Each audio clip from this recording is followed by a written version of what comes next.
Ρωτάμε πολλές φορές, γιατί λένε η πεθερά μου δημιουργεί άγχος, η γυναίκα μου δημιουργεί τα παιδιά μου. Όχι, αυτά είναι stress factor, είναι ψυχοπιεστικοί παράγοντες. Stress είναι το πώς επιλέγεις, φίλε μου, να ανταποκριθείς σε αυτό που σου γίνεται.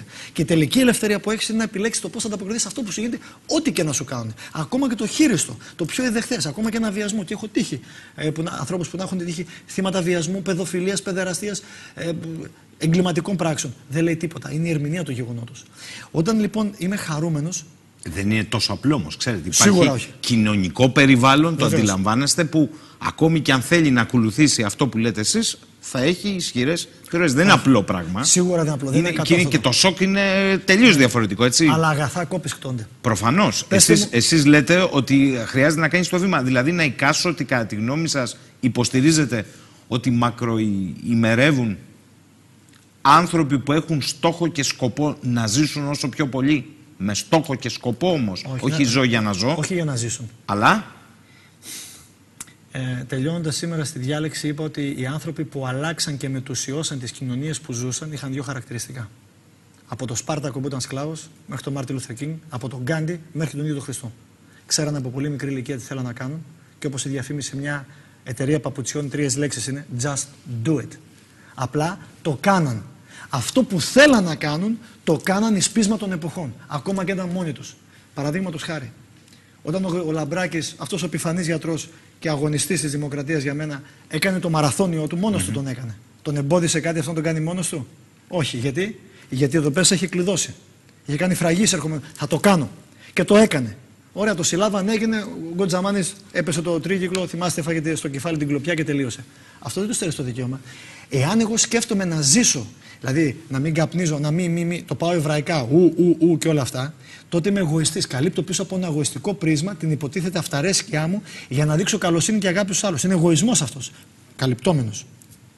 Όταν όμως το κάνω και πάβει να με ενδιαφέρει ο εαυτός μου, τότε κάνει τη διαφορά. Ακόμα και αν ζήσω 5 ή 15, 45 χρόνια. Άρα δεν μου λέτε για κάτι αποστηρωμένο. Δεν ζητάτε να αποστηρωθεί ο άλλος. Όχι. Έτσι. Φυσικά και πρέπει να είσαι μέσα. Γιατί θα σας πω ένα αντεπιχείρημα ότι η αρμονία στη ζωή είναι η δυσαρμονία της. Δηλαδή το ότι τελικώς υπάρχει αυτό που λέμε εντός εισαγωγικών καλό, υπάρχει και κακό, ότι θα επιλέξεις να δοκιμάσεις και το κακό. Καταλαβαίνετε τι εννοώ, δεν μιλάω για πράξεις δεχθείς και ιδεχθείς. Έτσι, για να καταλαβαίνω αυτό που εν πάση περιπτώσει θεωρείται επιστημονικά και επιβλαβές. Εάν ο άνθρωπος ο ίδιος δεν επιλέξει να το αποφύγει, αλλάζουν οι όροι του παιχνιδιού. Και γιατί επιμένω, με βλέπετε να επιμένω, προσπαθώ να καταλάβω. Απόλυτη ίαση και θεραπεία στον 21ο αιώνα. Ακούγεται βαρύγδουπο. Επανέρχομαι. Δηλαδή, έχετε απάντηση δια πάσα νόσων, θα σας πει κάποιος? Πριν το διάλειμμα είχαμε δείξει από το Harvard την έρευνα αυτή. Μερικά χρόνια αργότερα, το γραφικό απλώς να δείξουμε, έρχεται το John Hopkins Hospital, το νούμερο 1 παιδιατρικό νοσοκομείο. Και τώρα προχωράει ένα βήμα παραπέρα το πείραμα αυτό. Πάλι 40 χρόνια έρευνα. Για να το δούμε. Και τα γραφικά που βλέπετε, τα 4 αυτά, είναι το ίδιο. Πάλι το lifestyle είναι το ίδιο των παιδιών. Μελετήθηκαν από τα 5 μέχρι τα 45. Στη μέση ηλικία, τη μέση ηλικία κάνει αρρώστιες όλες, εκφυλιστικές ασθένειες. Και επί ποσοστό αριστερά, πόσα παιδιά θα αρρωστήσουν ανά 100 πάλι, 4 γκρουπ από 100 παιδιά. Και τώρα βάζουν μια λεπτομέρεια στην έρευνα. Προσέξτε. Όχι μόνο αν νοιάζονται οι γονείς σας και έχεις πάρει αγάπη, αλλά αν είναι high caring ή low caring και high anxiety. Με άλλα λόγια, αν ο γονέας, πατέρας ή μητέρα, επιδείκνει αγάπη και θαλπορεί, αλλά την ίδια στιγμή δείχνει και λίγη ανησυχία και προβλήματα στο σπίτι. Και τώρα δέστε το wow. Από τα 100 παιδιά, αυτά που λένε low caring, high anxiety, δηλαδή και δεν πήραμε αγάπη και οι γονείς μας στο σπίτι ήταν ούφου, μούχου, από τα 100 τα 98 έχουν αρρωστήσει. Τα παιδιά τώρα, δέστε το wow, που λένε high caring, δηλαδή και πήρα και αγάπη και οι γονείς μου ήταν ήρεμοι στο σπίτι μέσα, εσωτερική ομοιόσταση, από τα 100, όχι τα 40 όπως προηγούμενοι, αρρωσταίνουν τα 21. Και έρχεται ένας μεγάλος καρδιολόγος εν ζωή, ο οποίος αυτός καρδιολόγος δεν είναι οποιοσδήποτε. Όταν λέτε ήρεμοι, λέτε να υπάρχει. Ας το πω απλά. Έχουμε κρίση τώρα. Όχι απαθής, γιατί κάποιοι τον μπερδεύουν. Είναι αυτό που λέμε γαϊδουρινή αδιαφορία, ατάραχη. Αυτό είναι άλλο πράγμα. Αυτό είναι περεκεντές. Λέτε να υπάρχει μια αρμονία, μια ηρεμία, έτσι. Να σε εξηγήσω. Έχουμε κρίση τώρα. Και στο σπίτι αυτή τη στιγμή σε εμάς έχουμε πρόβλημα να πληρώσουν έφια, το ενίκιο και όλα αυτά. Αφήστε τι γίνεται. Ναι. Και έρχεται το παιδί από το σχολείο. Έχει διαφορά να με δει εμένα ειδικά σαν πατέρα. Τα κέρατα μου, το πληρώσω.